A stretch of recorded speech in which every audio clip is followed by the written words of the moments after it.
Hello, students. So we are here this week beginning our study of the circle of fifths, key signatures, major scales, amongst other things. So let's just get right into it. We'll start this first video discussing the circle of fifths. This is probably the most important tool that any music student or professional musician uses in their musical life and career.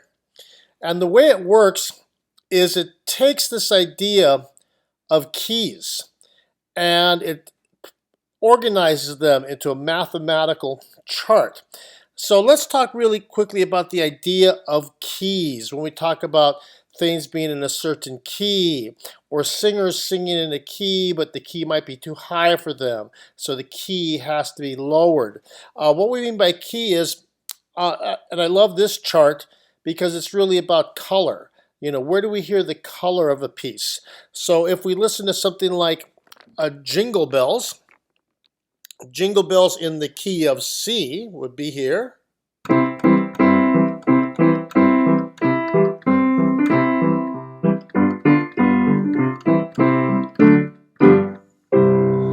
And because that Jingle Bells is in the key of C, it's utilizing the melody notes out of a C major scale. Now if I change the key, let's say I change the key to E flat. Now instead of, I've changed the color.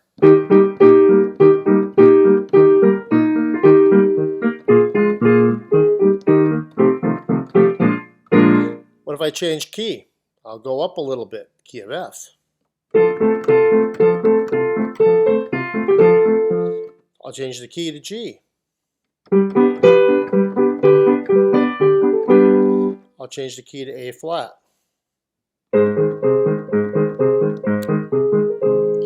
Okay, you could even find something like that in Happy Birthday. Happy Birthday in the key of F is a fairly medium color for people to sing in. Happy birthday to you. Happy birthday to you. Now, if I go to a higher key, let's say here, how much higher is this key? That's 4 higher. F, G, A, B.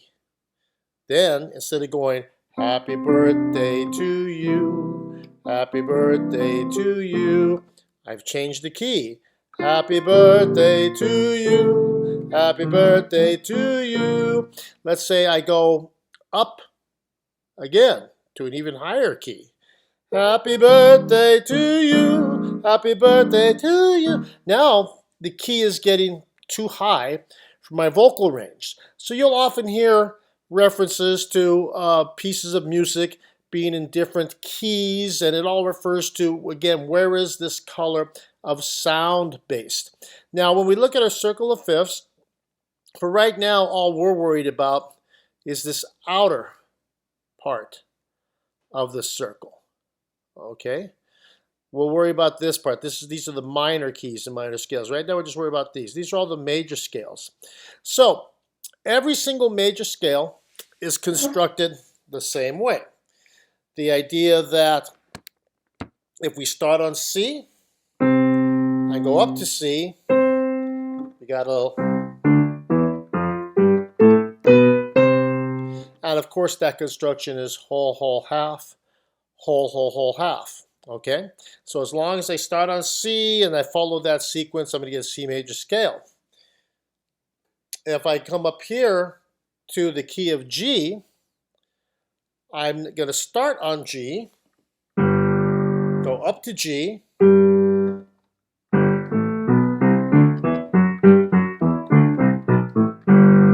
now I'm in the key of G. But you'll notice something over here. This little sharp indicates that if we are going to be in the key of G, we're going to need to have one sharp. And that sharp is placed on the F line, which means that in the key of G, in order for the sequence to come out whole, whole, half, whole, whole, whole, half, in order for that sequence to appear, we have to have an F sharp. So the key of C was just plain old C, D, E, F, G, A, B, C. If I come here to G, now it's G, A, B, C, D, E, F sharp, G. Now if we go up, we can see now we've added 2 sharps. The key of D has 2 sharps, F sharp and C sharp, which means that we'll start on D, go up 8 notes to D, but on the way through the letters D, E, F, G, A, B, C, D, we're going to have to make sure we're playing an F sharp and a C sharp. That will put us in the key of D. And the reason we have to do F sharp and C sharp, because if you put that in, the scale will come out whole, whole, half, whole, whole, whole, half. So the key of D is going to go D, E, F sharp, G, A, B, C sharp, D. Okay. Now the reason this is called the circle of fifths is because everything moves by 5. If you go up 5 letters from C, C, D, E, F, G. 5 letters from G, G, A, B, C, D, etc., etc. Then you go all the way around the circle. And that's what you end up with. Okay? Now, every time we change keys, we're adding more on this side. We're adding more sharps. So the key of G has 1 sharp, key of D has 2 sharps, key of A has 3 sharps, key of E has 4 sharps, key of B has 5 sharps. Now we're at the bottom of the circle, and F sharp has 6 sharps, F sharp, C sharp, G sharp, D sharp, A sharp, E sharp. But F sharp is also enharmonic with G flat, 6 flats. So here's an F sharp scale. Here's a G flat scale. Okay, that's pretty much the same thing. Now, we could keep on going around the circle like this. 6 sharps, 7 sharps, 8 sharps, 9 sharps, 10 sharps, but it just gets too much, so we have another way of doing it. The reason we don't do the circle like just C, D, E, F, G, because it is the circle of fifths. And why is it the circle of fifths? Because in any sound wave, once you hear the primary sound wave, the second strongest sound wave is the fifth. That fifth automatically exists in acoustics, so that's why I go circle of fifths. And you also notice that the key of G requires 1 sharp, go up 5. Key of D has 2 sharps, go up 5, 3 sharps, etc., etc., 4, 5 sharps. Then it's like, well, how do you know what sharps you're adding? Everything gets added by 5. If 1 sharp is F sharp, you know what the second one is? F sharp, C sharp. We went up 5. A, F sharp, C sharp. Who's the new guy? We went up 5. G sharp, F sharp, C sharp, G sharp. That's 5. 5, 5. Key of E. We have F sharp, and we go up 5. C sharp, go up 5. G sharp, and who's the new guy? Go up 5. D sharp. Now we're in the key of B. Well, we still have F sharp. We went up 5. C sharp, go up 5. G sharp, go up 5. D sharp, go up 5. A sharp. All right, and the same thing over here. So the way the circle moves, it's very mathematical. It's very logical. Okay. Now, like I said, we can keep on going on up. The key of C sharp. C sharp has 7 sharps, but it just gets to be a little bit too crazy counting that many sharps. So instead of going up 5, C, D, E, F, G, 1, 2, 3, 4, 5. We're going to take the scale and go backwards 5.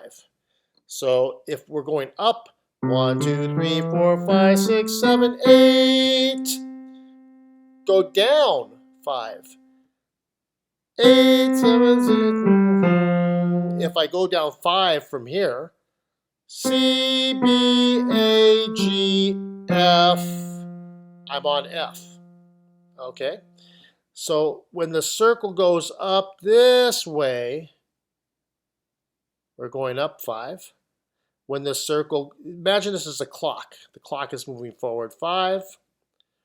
Now here, the clock is going to go backwards 5. So I went backwards 5. C, B, A, G, F. So now I'm in the key of F. Now if I go F to F,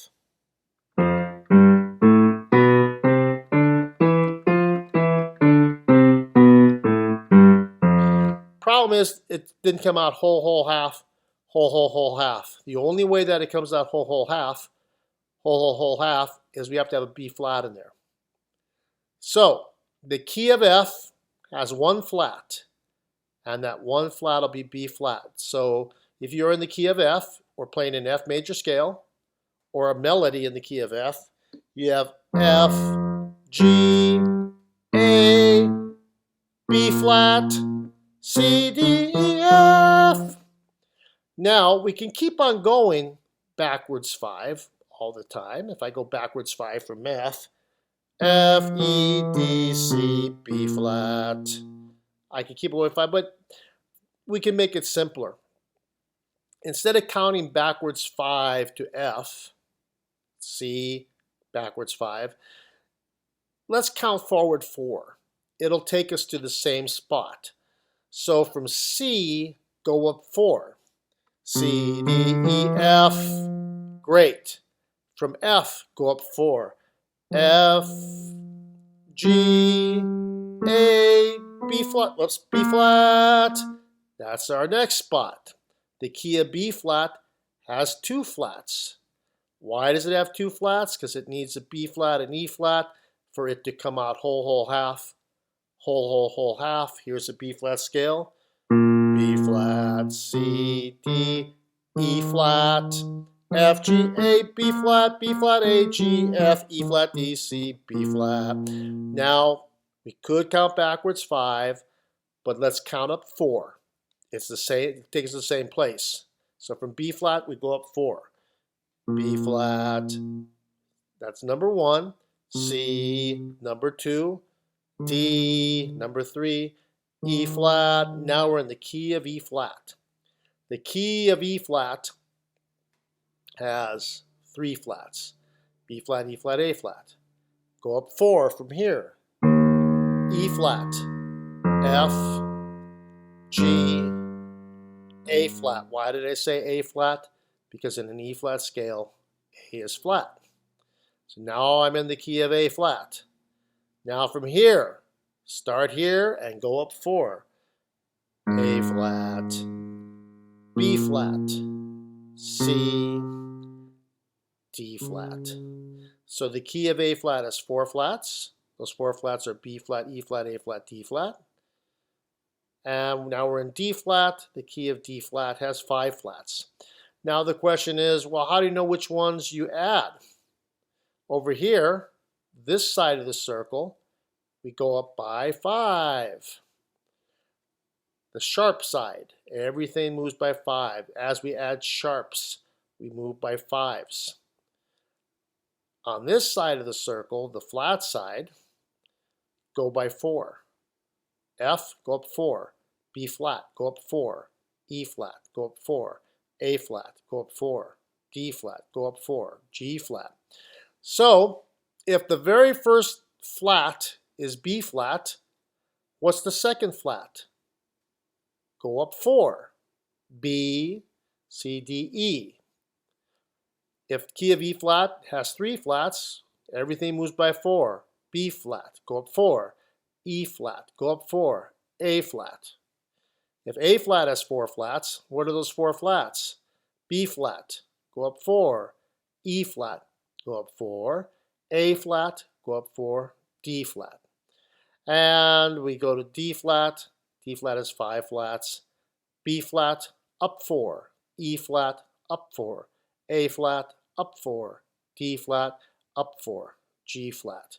And that's how the circle of fifths works. Now, all this stuff I just talked about, all this stuff is known as key signatures.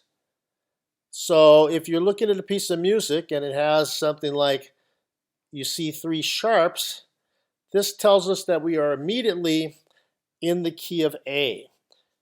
When the sharps are placed here, that means for the entire piece of music, all F's, C's, and G's will be sharp.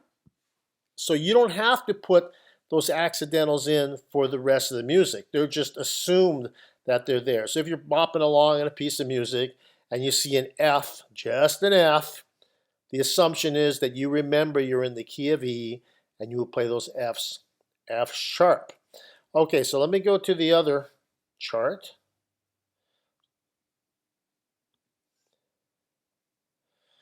These are our 12 major scales. The major scales, this is where we construct our melodies. So if we are in a piece of music in the key of D, say something like,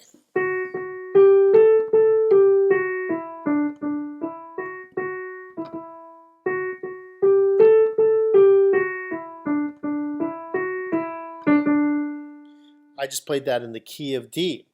As I played it, every time I got to F, I had to make sure it was F sharp because that's what you do. Now you notice in the key of D, at the beginning of this music, we have 2 sharps, an F sharp and a C sharp. This tells us that as we are in this key, all F's and C's are sharp. So when I play this scale, even though there's no sharp in front of this guy, and there's no sharp in front of this guy, the key signature tells me, be sure to play that F sharp, be sure to play that C sharp. If somewhere in the music I didn't want that, let's say I wanted a regular C, I'd have to put a natural in front of that.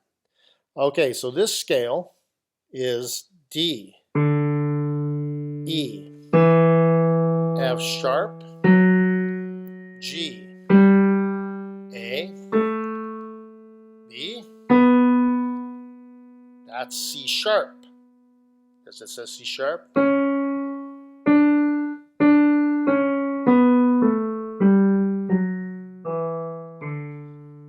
If I come over here to an E flat scale, this looks like it's just E, F, G, A, B, C, D, E, but since you're in the key of E flat, all B's are flat, all E's are flat, all A's are flat. So in the music, all you'd really have to have is this. You wouldn't have to put flats all the time, but you would have to remember what key you're in and then apply the flats. So when the musician sees that, they say, aha, I'm in the key of E flat. All B's, E's, and A's are flat. So now we have E flat, F, G, A flat, B flat, C, D, E flat. So there are 12 major scales. There's a major scale for every single non-repeated note on the piano. Key is C. Then we can go up to C sharp. Then we can go up to D, E flat, E. Where's F? Oh, let me find F. Next one is F. Where did F go?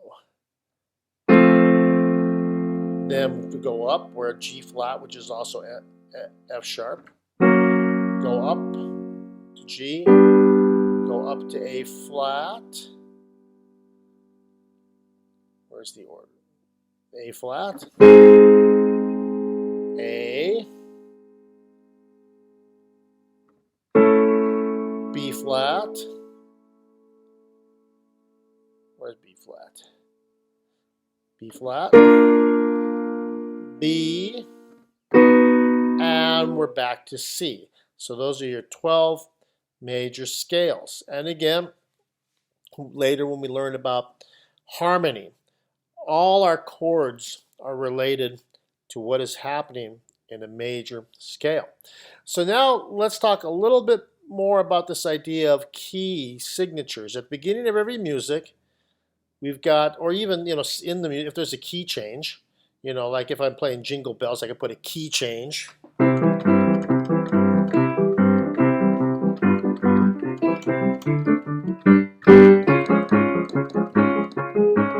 So I had a key change there. So the music would show me that I had a key change right in the middle. I was playing in the key of C, so there were no accidentals up front. But as I changed to the key of C sharp or D flat, I would write this in the music. And I'd look at that and say, oh, we got a key change. We're going up a little bit. And that's what happened there. So this stuff is key signatures. So how do key signatures work? Key signatures work like this. At the beginning of every piece of music, you have these notes placed, and then if there are key changes in the middle of the music, these are placed indicating key changes. So the order is always the same. And when I say the same, the placement. Okay, the placement is very aesthetic. It looks nice. So for instance, in the treble clef, the F sharp is placed up here on this F, not down here on this F. This G sharp is placed up here and not down here. So these are your order arrangements of how the key signatures work in the treble clef and the bass clef, all right? And they're always this way. If you have four flats are B flat, E flat, A flat, D flat. Look at the bass clef, B flat, E flat, A flat, D flat. It never changes. You can't have four flats and say, well, I think today I think I want them C flat, F flat, D flat, and C flat. It doesn't work. Four flats are always going to be these notes and these arrangements. So in your chapter reading, you will have the chapter reading on key signatures. Your tone savvy homework, you'll have to identify key signatures. So you can always have this stuff up. You can say, if I can say, hey, what key signature has three sharps? A major. What key signature has five flats? D flat major. What are the four flats in the key of A flat? B flat, E flat, A flat, D flat. So that homework should be pretty easy. Again, you have homework on the circle of fifths and your key signatures and the major scales. These are all tied in together. And in a couple of weeks, we'll get to the minor scales. So hopefully you don't have any questions on that. You can always feel free to email me if you have any questions. So that is it. Oops, there we go. Okay, so folks, let me get out of here. I think we're all done.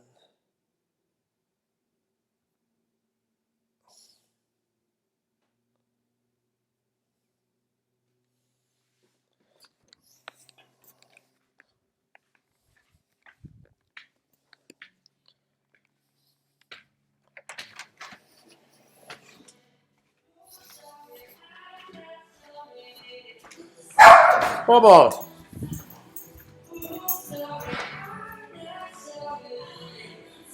Hey, I don't think I recorded. I just talked for like 25 minutes. I don't think I recorded anything.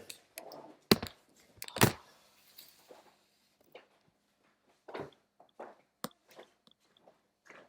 damn it.